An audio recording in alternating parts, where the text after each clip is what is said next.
لنبدأ مباشرة. ما هو السر الأكبر الذي لا يريدك أي مطعم أن تعرفه؟ شيء يغير طريقة طلبنا للأبد. إنه الطبق اليومي.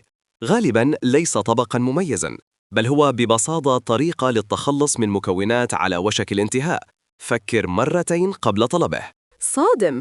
وماذا عن النظافة؟ ما هو الشيء الذي ننصح بعدم لمسه أو طلبه أبداً في المطعم؟ نحن نتحدث عن الصدمة القصوى. الليمون في مشروبك، وربما الأدهى هو آلة الثلج نفسها. تنظيفها نادر جدا وتعد بيئة خصبة للجراثيم. نصيحة احترافية: لا تطلب الثلج والليمون.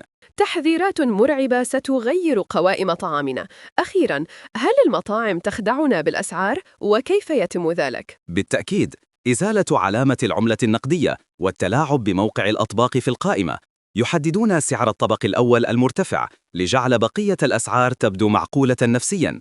إنها حرب تسعير. معلومات قيمة. شارك هذا الفيديو مع صديقك المدمن على المطاعم، وتابعونا للمزيد من الأسرار